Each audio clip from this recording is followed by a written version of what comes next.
اصل صفت سے جاؤ ٹھیک ہے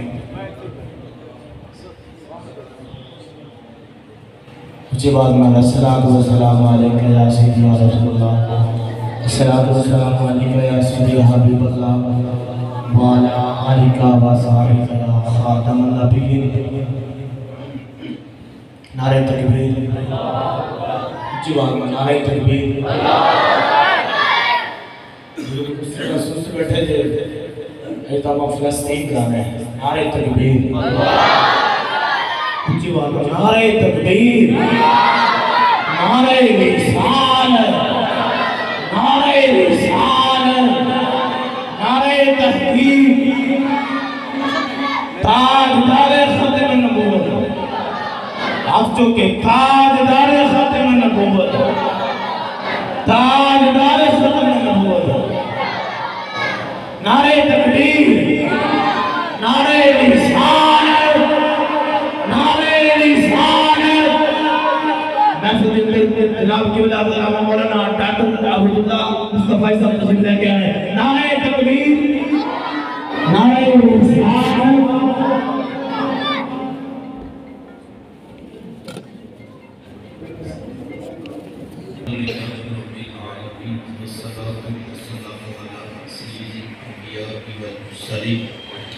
قال الله تعالى وتبارك في القرآن المجيد والفرقان الحميد وقضى ربك ألا تعبدوا إلا إياه وبالوالدين إحسانا صدق الله العظيم اللهم صل على سيدنا ومولانا محمد وعلى آل سيدنا ومولانا محمد وبارك وسلم حمد و صلاة کے بعد عزتوں کی مسند پر جلوہ فراز عالی مرتبت ذی وقار محترم محتشم علماء کرام اور واجب الاحترام ذوی الاحتشام برادران اسلام السلام علیکم ورحمۃ اللہ وبرکاتہ۔ بتوفیق باری تعالیٰ مجھے اور آپ کو درس قرآن مجید کی سعادت حاصل ہو رہی ہے۔ اللہ کی بارگاہ میں دعا گو ہوں کہ اللہ تعالیٰ میری اور آپ کی شرکت کا ایک ایک لمحہ قبول فرمائے اور قابل عمل باتوں پر توفیق عمل نصیب فرمائے۔ ارشاد فرمایا وَقَضَى رَبُّكَ أَلَّا تَعْبُدُوا إِلَّا إِيَّاهُ اور تیرے رب نے فیصلہ کر دیا کہ اس کے سوا کسی کی عبادت نہیں۔ سجدہ صرف اللہ کی ذات کو ہے اور وہی ذات اس بات کا حق رکھتی ہے کہ انسان کی پیشانی اسی کے آگے جھکے۔ وَبِالْوَالِدَيْنِ إِحْسَانًا اور والدین کے ساتھ حسن سلوک کرنا۔ حقوق والدین کی اہمیت کا اندازہ قرآن مجید کے ان لفظوں سے لگایا جا سکتا ہے کہ اللہ تعالیٰ نے اپنی عبادت کے فوراً بعد متصل جس بات کا تقاضا کیا وہ والدین کے ساتھ حسن سلوک ہے۔ اس پر علماء نے باقاعدہ گفتگو کی ہے اور کہا کہ انسان کے وجود کے دو سبب ہیں، ایک سبب حقیقی ہے تو ایک سبب ظاہری ہے۔ سبب حقیقی ذات باری تعالیٰ ہے اور سبب ظاہری والدین ہیں۔ تو پہلے جز میں سبب حقیقی کے حق کو بیان کیا گیا تو دوسرے جز میں سبب ظاہری کی طرف توجہ دلائی گئی۔ ماں باپ کس قدر اہمیت کے حامل ہیں۔ میرے حضور تشریف فرما تھے، صحابہ بیٹھے تھے کہ دور سے ایک بوڑھی خاتون کو اپنی طرف آتے دیکھا۔ آقا کریم علیہ السلام کی نظر پڑی تو میرے حضور اٹھ کھڑے ہوئے، میری ماں پکارتے ہوئے اور دوڑ لگاتے ہوئے ان کے قریب پہنچے۔ پھر کندھوں سے وہ چادر اتار کر نیچے زمین پر بچھا دی جسے میں اور آپ کائنات کا قیمتی اثاثہ سمجھتے ہیں۔ اپنی والدہ کو اس چادر کے اوپر بٹھایا، کان لگا کر گھنٹوں ان کی باتیں سنی، اور جب وہ بوڑھی خاتون خود اٹھ کر واپس جانے لگی تو کسی نے راوی سے پوچھ لیا یہ آنے والی خوش قسمت خاتون کون تھی کہ حضور علیہ السلام نے کندھوں کی چادر ان کے قدموں کے نیچے بچھا دی۔ تو بتانے والے نے بتایا کہ تمہیں نہیں پتا یہی تو حضور علیہ السلام کی رضائی والدہ حضرت حلیمہ صدیقہ السلام سبحان اللہ سگی ماں تو سگی ماں ہوتی ہے، میرے حضور علیہ السلام نے تو دودھ پلانے والی ماں کو بھی اتنی عزتیں عطا کی۔ ماں باپ کیا ہوتے ہیں یہ زمانے کو میرے حضور علیہ السلام نے آ کر بتایا۔ آقا کریم علیہ السلام ایک دن صحابہ کو نماز پڑھانے آئے، حد نگاہ صحابہ نے اٹھ کر حضور کا استقبال کیا، محبتوں برا یہ ہجوم دیکھا تو چھم چھم آنکھوں سے آنسو برسنے لگے۔ ایک ٹھنڈی آہ بری اور کیا فرمایا، لو ادرکت والدی او احدہما، کاش آج میرے ماں باپ بھی زندہ ہوتے یا ان میں سے کوئی ایک ہی زندہ ہوتا، پھر میں لوگوں کو نماز عشاء پڑھا رہا ہوتا، اس میں سورہ فاتحہ کی تلاوت کر رہا ہوتا، پھر میری ماں کو میرے ساتھ کوئی کام یاد آ جاتا، وہ دروازے پہ آتی، چلمن سرکاتی، اپنے میٹھے اور پیار بھرے لہجے میں فرماتی، ابنی محمد، میرے بیٹے محمد میری بات تو سنو۔ کہا لوگوں میں نماز کا مصلی چھوڑ کر پہلے ماں کی بات کو سنو۔ زمانے کو عملاً بتایا ماں کا وجود کتنا معتبر ہوتا ہے۔ ایک نوجوان حاضر خدمت ہوتا ہے، آ کر عرض کرتا ہے کہ حضور جی میں جہاد پہ جانا چاہتا ہوں۔ میرے آقا پوچھتے ہیں احی والدہ کا، کیا آپ کے ماں باپ زندہ ہیں؟ قال نعم، جی حضور زندہ ہیں۔ قال ففیہما فجاہد، اور میں جاؤ ان کی خدمت کرو، یہی تمہارا جہاد۔ ماں تڑپ رہی ہو، بیٹا جہاد کرے یا تبلیغ، اللہ کا قرب نہیں ملے گا جب تک ساتھ میں ماں باپ راضی نہیں ہوں۔ ماں باپ کو یہ رتبہ، یہ مقام، یہ عزت، یہ شرف کہاں سے ملا؟ جواب دو لفظی ہے، یہ فیض ہے آمینہ کے لال کا۔ یہ رسول اللہ صلی اللہ علیہ وسلم کی تعلیمات کا نور ہے کہ یہاں تک ارشاد فرما دیا کہ جس کا باپ راضی ہے ہم ضمانت دیتے ہیں اس کا عرش کا رحمان بھی راضی ہے، اور جس کا باپ ناراض ہے اس کا عرش کا رحمان بھی ناراض ہے۔ کائنات کی قیمتی متاع جنت تھی، کھینچ کر کے ماں کے قدموں کے نیچے بچھا دی۔ اللہ کے رسول صلی اللہ علیہ وآلہ وسلم کے پاس ایک نوجوان حاضر خدمت ہوتا ہے اور آ کر عرض کرتا ہے کہ حضور جی میں اپنے کندھوں پر اٹھا کر اپنی ماں کو اللہ کے گھر کعبہ کا طواف کروایا ہے، تو کیا میں نے اپنی ماں کا حق ادا کر دیا؟ تو حضور میں کہ تم تو اس کی ایک مسکراہٹ کا بدل بھی نہیں دے سکے۔ ماں باپ کو یہ رتبہ حاصل ہے، اللہ اکبر۔ میں کہتا ہوں یقین جانیے ماں باپ کی خدمت اتنا بڑا عمل ہے کہ شاید کہ آج تک ہمیں اس بات کا ادراک ہی نہیں ہو سکا کہ ماں کی خدمت، باپ کی شفقت بری نگاہ انسان کو کہاں تک پہنچا دیتی ہے۔ آپ نے علماء سے وہ روایت سنی ہوگی کہ حضرت موسیٰ علیہ السلام نے پوچھا تھا کہ مالک میرا جنت کا ساتھی کون ہے؟ تو کہا موسیٰ فلاں بازار پہ چلے جائیے، وہاں پر ایک قصاب ہے جو گوشت کاٹ کر لوگوں کو بیچ دیتا ہے، وہ آپ کا جنت کا ساتھی۔ حضرت موسیٰ علیہ السلام چل پڑے کہ میں جا کر دیکھوں تو صحیح وہ کیا کرتا ہے۔ جا کر دیکھا تو عام سا قصاب تھا، گوشت کاٹتا اور لوگوں کو بیچ دیتا، ہاں جو ٹکڑوں سے اچھا لگتا وہ الگ کر دیتا، اور شام کو جب گھر واپس پلٹنے لگا اس نے الگ کیا ہوا گوشت پیک کیا اور وہ گھر کی طرف چل دیا۔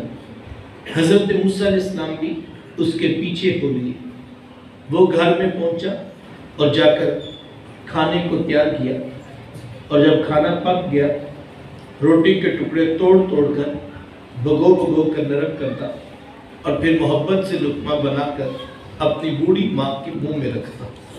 حضرت موسیٰ علیہ السلام اس کا یہ عمل دیکھتے رہے، پھر اس نے ٹانگیں دبائی، خدمت کی، جب اٹھ کر جانے لگا تو اس کی بوڑھی ماں نے آسمان کی طرف دیکھا اور اس کے بوڑھے لب ہلے، بڑھاپے کی وجہ سے آواز زیادہ نہ پیدا ہو سکی۔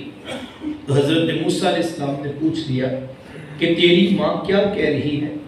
تو اس نے کہا کہ حضرت میری ماں بڑی سادہ ہے، جب شام رات آ کر یوں اس کی خدمت کرتا ہوں تو یہ روزانہ آسمان کی طرف رخ کر کے کہتی ہے کہ اللہ تجھے جنت میں موسیٰ کا ساتھ عطا کرے، اور میں کہتا ہوں کہ ماں تو بڑی سادہ ہے، کہاں کوہ طور پہ بیٹھ کر ڈائریکٹ اب سے باتیں کرنے والے پیغمبر حضرت موسیٰ علیہ السلام، اور کہاں میرے جیسا عام سا گناہگار آدمی۔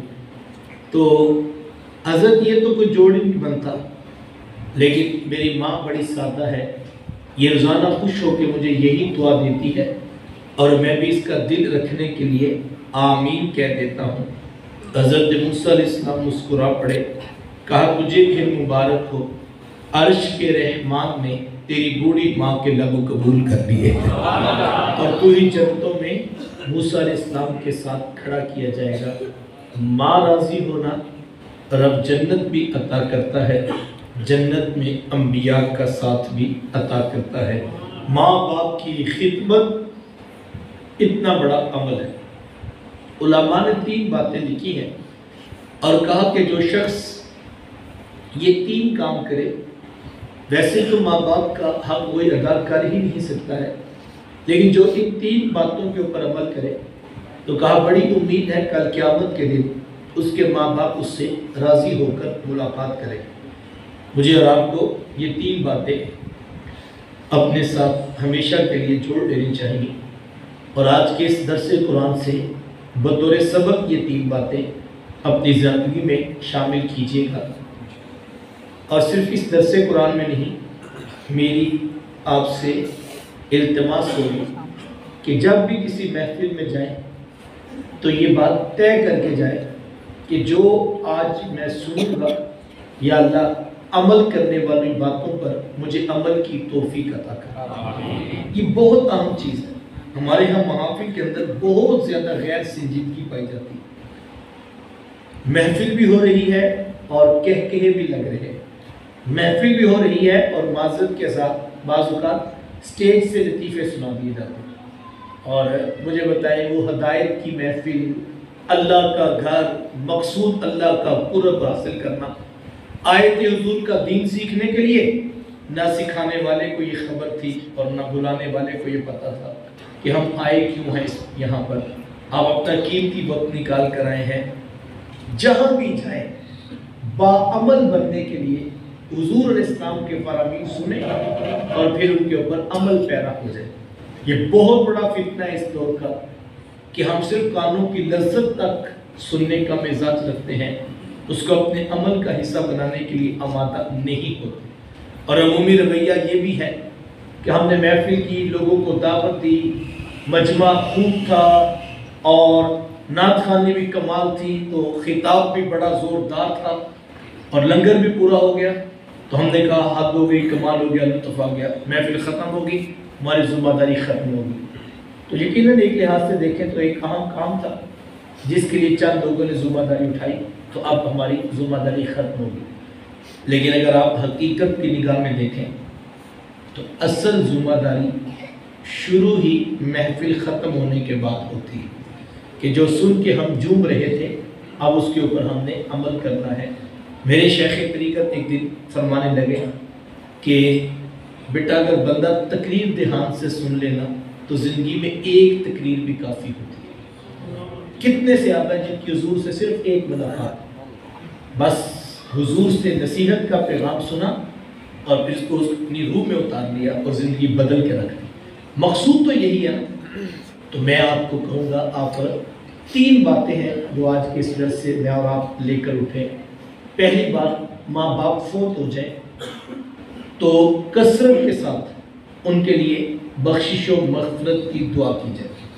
ماں باپ زندہ ہوں تب بھی، ماں باپ وفات پا جائے تب بھی۔ ایک روایت میں ہے کہ جو شخص روزانہ اپنے ماں باپ کی بخشش کی دعا کرتا ہے میرے حضور فرماتے اس کی رزق میں کبھی بے برکتی نہیں آتی، اللہ تعالیٰ اس کو رزق کی فراوانی عطا کرتا ہے۔ اب دعائے بخشش کا انداز کوئی بھی ہو سکتا ہے، آپ ان کا ختم دلوائیں، آپ چہلم کی تقریب رکھیں یا سالانہ برسی کے عنوان پہ لوگوں کو جمع کریں اور اپنے ماں باپ کے لیے بخشش و مغفرت کی دعا کروائیں تو یقیناً یہ باعث سے برکت بات ہے۔ لیکن میں کہتا ہوں اس مصروف ترین دور کے اندر کس کے پاس اتنا وقت ہوگا کہ وہ روزانہ سینکڑوں ہزاروں لوگوں کو جمع کرے اور پھر اپنے ماں باپ کے لیے بخشش و مغفرت کی دعا کرائے؟ تو یقیناً بعض اوقات دوست احباب محافل کا انعقاد کرتے ہیں تو باعث سے برکت ہوتی ہے، میں اس کا انکار نہیں کرتا، لیکن روزانہ تو آپ اتنے لوگوں کو جمع نہیں کر سکتے، اور دعا تو روزانہ کرنی چاہیے بلکہ دن میں کئی مرتبہ کرنی چاہیے۔ تو پھر کیا کیا جائے؟ علماء نے بڑی خوبصورت بات لکھی، کہا کوشش کر کے محنت کر کے آپ 5 وقت کے نمازی بن جائیں۔ یہ اتنا خوبصورت عمل ہے، اتنا خوبصورت عمل ہے کہ بیٹے کی کوئی نماز پوری نہیں ہوتی جب تک وہ یہ دعا نہیں کر لیتا، ربنا اغفر لی ولوالدی، کہ مالک مجھے بھی بخش دے، میرے ماں باپ کو بھی بخش دے۔ یہ بہترین وظیفہ ہے۔ ایک تو رب کا حکم ہے، سینکڑوں مرتبہ پڑھنے کی تاکید ہے، نہ پڑھنے پر سخت عذاب کی وعید ہے، اور دوسرا محبوب علیہ السلام کی بھی آنکھوں کی ٹھنڈک ہے، اور تیسرا نماز ہی پوری نہیں ہوتی جب تک بخشش و مغفرت کی دعا نہیں انسان کر لیتا۔ نماز نماز نماز، آخری وصیت امت کے نام یہ تھی کہ لوگوں نماز نہ چھوڑنا، لوگوں نماز نہ چھوڑنا، لوگوں نماز نہ چھوڑنا۔ آج میں اور آپ دیکھیں ہم کہاں پہ کھڑے، 95% لوگ ہیں جو شاید عملاً نماز کا بائیکاٹ کر چکے ہیں۔ ہماری مسجدیں ویران ہیں اور ہمارے گھر قبرستان بنے ہیں۔ کاش کہ ہم سنجیدگی کے ساتھ اس بات کے اوپر غور کریں کہ ہم نماز کیوں نہیں پڑھتے، اس بات پہ اپنا محاسبہ کیا جائے کہ یار 25-30 سال ہو گئے میں جس رب کا رزق کھا رہا ہوں، جس کے انواع و اقسام کے کرم ہیں جو میرے اوپر برس رہے ہیں، ہر لمحہ میں اپنی سانس پہ اس کی جو ہے وہ کرم نوازیوں کا محتاج ہوں، اور ابھی تک میں نے اپنے سجدے کو ہی لازم نہیں کیا ہے اپنے لیے۔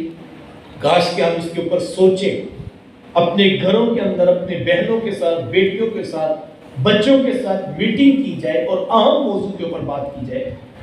دیکھو آج ہمیں یہ فکر تو ہے کہ میرا بیٹے کا جو ہے میڈیکل کے انٹری ٹیسٹ میں میرٹ نہیں بنا، ہمیں یہ فکر ہے اس کے میٹرک میں نمبر کہیں تھوڑے نہ آ جائے، ہمیں یہ فکر ہے کہ اس کو سائنس کیوں نہیں آتی ہے، ہمیں یہ ٹینشن ہے کہ اس کی عمر 16 سال ہو گئی ہے اور اس کی ابھی تک میٹرک کی ریاضی کلیئر نہیں ہوئی، ہمیں بڑی فکریں ہیں، لیکن ہمیں یہ فکر کس دن لگے گی کہ بیٹا 25 سال کا ہو گیا ابھی تک اس کو رب کے حضور جھکنے کی عادت نہیں پڑی۔ سوال تو یہ بھی ہے، اور یہ وہ سوال ہے کہ جس کے بارے کل قیامت کے دن اللہ خود پوچھے گا، ان اول ما یحاسب به العبد یوم القیامہ الصلاۃ، میں جس شے کے بارے میں کل قیامت کے دن سب سے پہلے پوچھا جائے گا وہ نماز۔ فإن صلحت فقد افلح وانجح، تو میں جس کی نماز ٹھیک نکلی وہ کامیاب ہو، وإن فسدت فقد خاب وخسر، اور جس کی نماز ٹھیک نہ نکلی وہ ذلیل و رسوا کر دیا جائے۔ نماز نماز نماز، آخری وصیت امت کے نام یہی تھی کہ لوگوں نماز نہ چھوڑنا، لوگوں نماز نہ چھوڑنا، لوگوں نماز نہ چھوڑنا۔ مجھے اور آپ کو آخری وصیت حضور اسلام کی امت کے نام یہ تھی۔ آج کسی سے کہیں کہ جناب نماز کی جو ہے وہ گھر میں عادت بننی چاہیے، تو وہ کہتا ہے جی ہمارا کام تو کہنا ہی ہے، ہم تو بچوں کو کہتے ہیں نماز پڑھا کر، اب نہیں پڑھ تو ہم کیا کریں؟ کسی سے بات کریں وہ کہتے ہیں جی ہمارا کام تو کہنا ہی ہوتا ہے۔ بڑی معقول بات ہے، واقعی ہمارا کام تو کہنا ہی ہے، لیکن میں ایک سادہ سا سوال کرتا ہوں۔ آپ نے بیٹے سے کہا کہ بیٹا آپ نے اسکول جانا ہے، صبح 7 بجے سے لے کر دوپہر 2 بجے تک بچہ اسکول میں جاتا ہے، 3 بجے سے لے کر 6 بجے تک ٹیوشن سینٹر جاتا ہے، گھر آتا ہے تو ماں پھر بٹھا دیتی ہے، ابھی تمہارا ایک ہوم ورک رہتا ہے، پہلے یہ مکمل کرو پھر تمہیں میں سونے کی اجازت دوں۔ 8-10 گھنٹے بچہ اسکول کا، کالج کا، یونیورسٹی کا کام کر رہا ہے، اسکول جانا چاہیے، میں اس کی نفی نہیں کرتا، لیکن میرا ایک سوال ہے، کمپیریٹیولی ذرا دیکھیں کہ ہم کام کریں۔ آپ نے کہا جناب ہمارا کام تو بچے کو کہنا ہے، بچہ نماز نہیں پڑھتا تو ہم کیا کریں؟ ہم تو کہتے رہتے ہیں اب نہیں پڑھتا تو کیا کریں؟ میرا ایک سادہ سا سوال ہے، 10 گھنٹے بچہ پہلے اسکول جاتا ہے، پھر ٹیوشن جاتا ہے، پھر اس کے بعد گھر آ کے بھی آدھا گھنٹہ کوئی ہوم ورک رہتا تو کرتا ہے، وہ کس کے کہنے پہ کرتا ہے؟ ماں باپ کے کہنے پہ کرتا ہے۔ وہ ماں باپ جو کہتے ہیں نماز کا کہتے ہیں تو نہیں پڑھتا، ہم کیا کریں؟ کبھی کسی نے میرے سے تو آ کے نہیں کہا کہ ہم بچے کو کہتے ہیں بیٹا اسکول جایا کرو، حضرت صاحب اسکول نہیں جاتے، کوئی وظیفہ بتا دے بچے اسکول خوشی سے جائے، یہ کسی نے نہیں آ کے پوچھا۔ کیوں؟ وجہ کیا ہے؟ یار ایک ہی بچہ ہے، ماں باپ کا حکم بھی ایک ہی ہے، اور حکم دو ہیں۔ ایک حکم ہے بیٹا اسکول جایا کرو، ٹیوشن جایا کرو، کام کیا کرو۔ دوسرا حکم ہے بیٹا نماز پڑھا کرو۔ ایک حکم ہے 10 گھنٹے کا، دوسرا حکم ہے 10 منٹ کا۔ بچہ یہ کہتا کہ میں اسکول نہیں جا سکتا، 10 گھنٹے کی ڈیوٹی ہے، میری سمجھ میں نہیں آتی، اتنا لمبا طویل عرصہ میں آپ کی حکم کی پابندی نہیں کر سکتا۔ ہاں 10 منٹ کی نماز میں پڑھ لیتی ہوں، یہ بات تو سمجھ آتی تھی، لیکن ایک ایسا عجیب بچہ ہے 10 گھنٹے کی بات خوشی خوشی مان رہا ہے، 10 منٹ والی بات مانتے ہی نہیں۔ تو اس کا مطلب کیا ہے؟ اس کا مطلب یہ ہے جس زور سے ہم نے سکول کی تلقین کی ہے اتنی زور سے بھی نماز کی تلقین نہیں ہوئی۔ بچے کو بھی اچھی طرح پتا ہے یہ نماز کا کہتے ہیں، پڑھ لیتا بھی ٹھیک ہے، نہ پڑھی کوئی ٹینشن، لیکن سکول اگر میں نہ گیا، پہلے دن ماں ناراض ہوگی، دوسرے دن بات پڑے گی، تیسرے دن باپ کا لہجہ ٹیڑھا ہو جائے گا اور مزاج سخت ہو گیا تو مسئلہ خراب ہو جائے گا۔ تو مجھے سکول جانا ہے۔ بچے کو پتا ہے اگر میں سکول نہ گیا تو شادی پہ چچا سے ملاقات ہوگی تو چچا کا پہلا سوال بھی یہ بھی تمہارا میٹرک میں کتنے نمبر آئے ہیں۔ خاندان والے تو کہتے ہیں دیکھ فلاں کا بیٹا ڈاکٹر بن گیا، فلاں کا بیٹا انجینئر بن گیا۔ مسئلہ تو یہ ہے، یہ تو کوئی مسئلہ نہیں، کسی نے کہا دیکھ فلاں کا بیٹا 5 وقت کا نمازی ہے، تو نماز نہیں پڑھتا۔ یہ تو مسئلہ نہ چاچو کو ہے، نہ ماموں کو ہے، نہ خالہ کو ہے، نہ ماں باپ کو یہ پریشانی۔ یہ ٹینشن نہیں ہے کہ نمازی ہے کہ نہیں، ٹینشن یہ ہے کہ تجھے سائنس کیوں نہیں آتی، مسئلہ یہ ہے کہ تجھے انگریزی کیوں نہیں آتی، ایشو یہ ہے کہ تو اسکول کیوں نہیں جاتا، پریشانی یہ ہے تیرا کالج میں داخلہ میرٹ پہ کیوں نہیں ہے۔ اس کو پتہ عزت اس کے ساتھ جڑی ہوئی ہے۔ جب ہم نے عزت اس کے ساتھ جوڑ دی تو بچہ ساری رات جاگا، اس کو پتہ میں نے اس خاندان میں عزت بنانی ہے، اور لوگ عزت اس کی کرتے ہیں جو میٹرک پہ 6 نمبر لیتا ہے، شاباشی اسے ملتی ہے جو سائنس پڑھتا ہے، شاباشی اسی ملتے ہیں جو اچھا ڈاکٹر بن جاتا ہے۔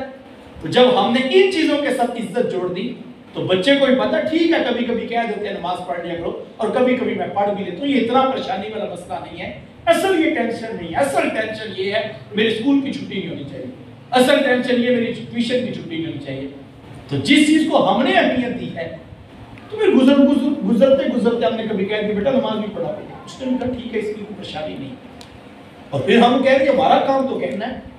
حضور والا گھر میں ایک دن بچہ اسکول نہ جائے،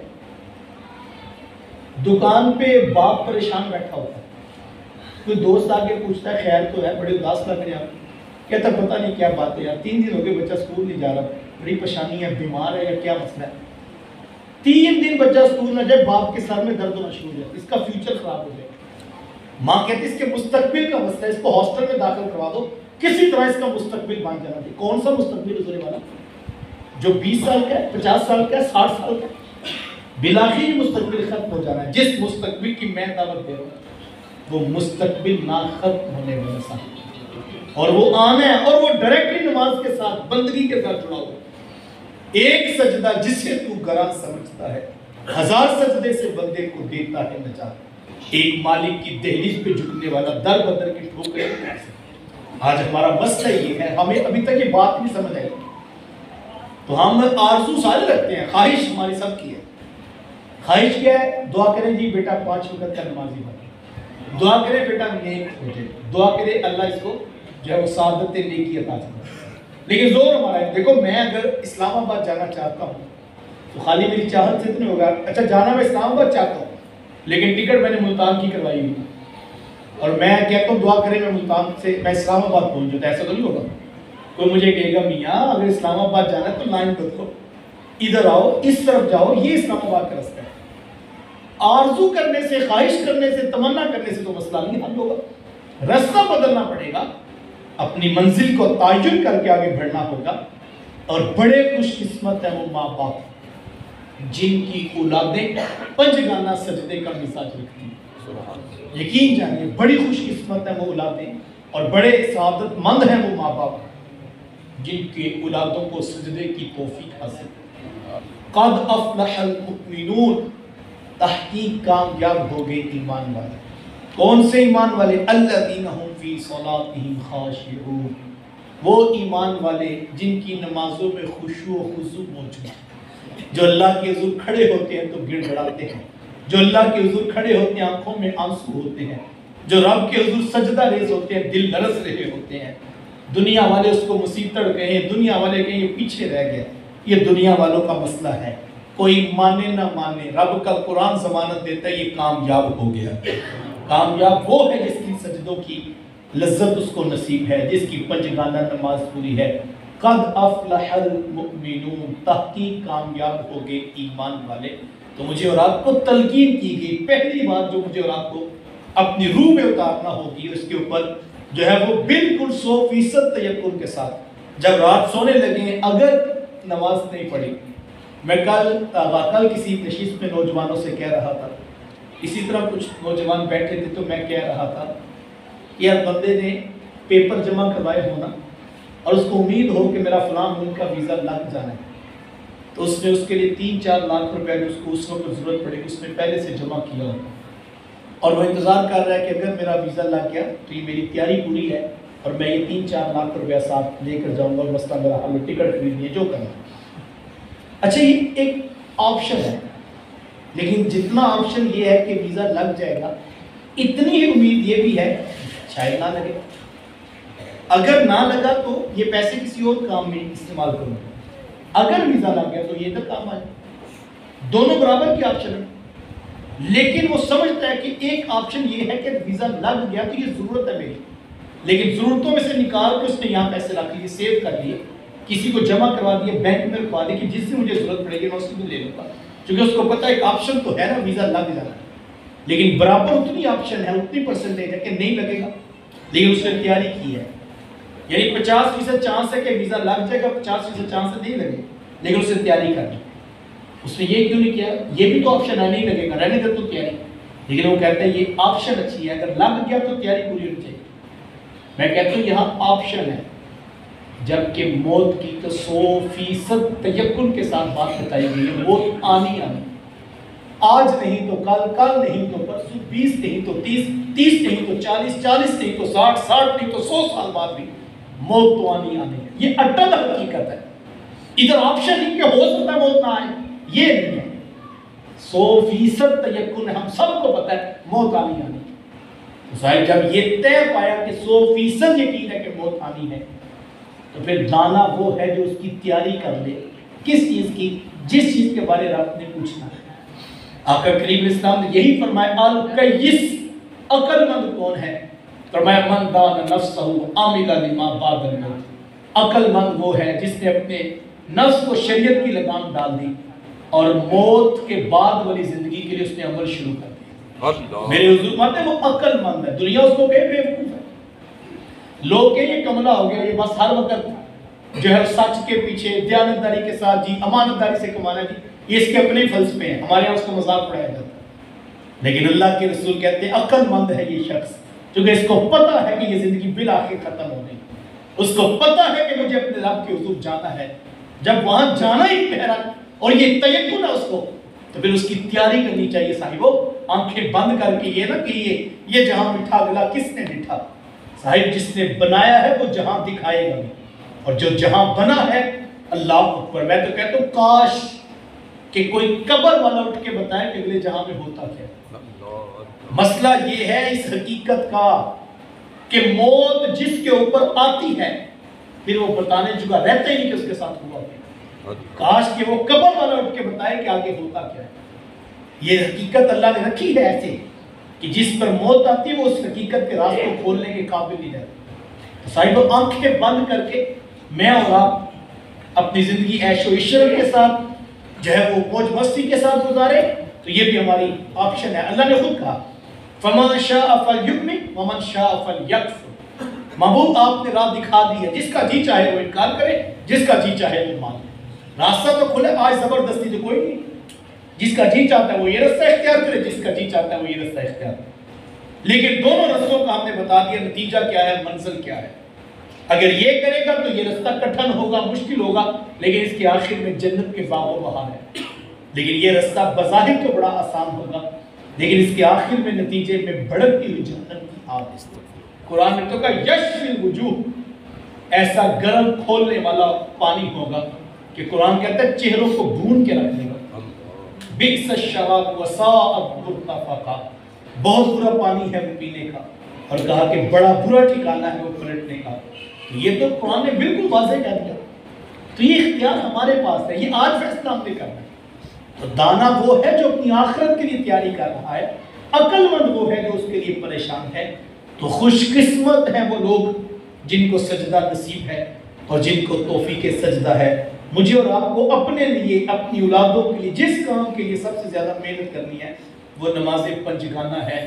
میں آپ اتنے لوگ بیٹھے ہیں، وقت سمٹ گیا، میں آپ کو دعوت پیش کرتا ہوں، اگر کسی کی 5 نمازیں بھی رہتی ہیں، یہ نہیں بس ہم اٹھے اور ہم گھر جا کے کھانا کھایا اور سو گئے، نہیں، اگر کسی کی 5 نمازیں بھی رہتے ہیں، میں آپ کو دعوت پیش کرتا ہوں، گھر جائیے، وضو کیجئے، کمرے کا دروازہ بند کر لیجئے اور پھر مصلی بچھا کے پہلے فجر قضا کیجئے، پھر ظہر قضا کیجئے، پھر عصر، پھر مغرب، اور اب عشاء کا وقت باقی ہے، عشاء ادا کر کے ہاتھ جوڑ کے اپنے رب سے معافی مانگ لیجئے اور عرض کیجئے مالک دیکھ تیرا بندہ آج تیری دہلیز پہ واپس پلٹ کر آیا ہے، کیا تو اپنے بندے کو معاف نہیں کرے گا؟ وہ بڑا کریم ہے، وہ آنے والوں کو معاف کر دیتا ہے۔ مجھے اور آپ کو اس کے اوپر غور کرنا چاہیے۔ انگلی پکڑ کے اولاد کو مصلی پہ کھڑا کیا، یہ پہلی بات ہے جو مجھے اور آپ کو اپنے ماں باپ کے لیے توشہ آخرت کے طور پہ اپنی زندگی میں شامل کرنی چاہیے۔ دوسری بات وقت سمٹ کے میں بات مکمل کر دوں، ماں باپ فوت ہو جائیں تو ان کے رشتہ داروں سے اچھا سلوک کیا جائے۔ ماں فوت ہو جائے تو ماموں خالہ کے ساتھ، باپ فوت ہو جائے تو چچا تایا پھپھو کے ساتھ اس کے سلوک کیا جائے، اس سے بھی ماں باپ کی روح خوش ہوتی ہے۔ وہ کسی شاگرد نے پوچھا تھا کہ استاد جی ماں باپ فوت ہو جائے تو پھر کیا کریں؟ کہا بیٹا ماں باپ فوت ہو جائے تو ان کی نشانیوں سے پیار کیا۔ کہا حضرت ماں باپ کی بھی نشانیاں ہوتی ہیں؟ کہا ہاں بیٹا، یہ جو بہن بھائی ہوتے ہیں نا، یہ ماں باپ کی نشانیاں ہوتی ہیں۔ ماں فوت ہو گئی ہے، بہنوں کے سروں پہ شفقت کے ہاتھ رکھو، باپ فوت ہو گیا ہے، بھائیوں کو سینے سے لگا کے رکھو، اس سے بھی ماں باپ کی روح خوش ہوتی ہے۔ اللہ اکبر۔ تیسرا کام علماء نے لکھا کہ ماں باپ فوت ہو جائے تو جو نیکی دنیا میں وہ کرتے تھے اس کا تسلسل نہیں ٹوٹنا چاہیے۔ کسی غریب کی مدد کرتے تھے، کسی یتیم کی فیس دیتے تھے، کسی بیوہ کے گھر میں راشن پہنچاتے تھے، کسی مسجد، کسی مدرسہ، کسی ہاسپٹل کو فنڈ پہنچاتے تھے، تو یہ نہیں کہ اگلے دن وہ آئیں تو آپ کہیں وہ تو آج یہ سب کرتے تھے، کل سے اب تم نہ آنا، ایسے نہیں ہونا چاہیے۔ نیکی باہر کے اب چلتی رہنی چاہیے۔ نیکی میں بڑی طاقت ہے، نیکی ساتھ نسلوں کو بھی پار لگا دیتی ہے۔ آئیے اپنے لیے اس درس قرآن کا فقط ایک مقصد ہے کہ میں اور آپ اپنا بھولا ہوا سبق یاد کریں۔ ادارۃ المصطفیٰ نہ تو خطابت کی تحریک ہے، نہ ہی اس کا مقصود کوئی اپنا علمی روب منوانا ہے، اس کا مقصود نہ نوٹ ہے اور نہ ووٹ ہے، صرف ایک تڑپ ہے کہ صاحب وقت ختم ہو جانا ہے، بعد کا پچھتانا کچھ کام نہیں آئے گا۔ فکری طور پر، شعوری طور پر ادارۃ المصطفیٰ اپنے ساتھ چلنے والوں کو فکر آخرت کے عام ترین تصور کے ساتھ آشنا کرتے ہوئے اپنے حصے کی ذمہ داریوں کو نبھانے کے لیے میدان عمل میں یہ ایک سفر ہے۔ 32 سال بیت گئے ایک فرد واحد مسلسل اپنے رب کا پیغام، اپنے رسول کی شریعت لوگوں کی دہلیز پر کریا کریا، نگر نگر، کوچا کوچا، گلی گلی، بازاروں میں لے کر نکلے، اور آج الحمدللہ 5 بر اعظموں میں یہ آواز سنی جا رہی ہے۔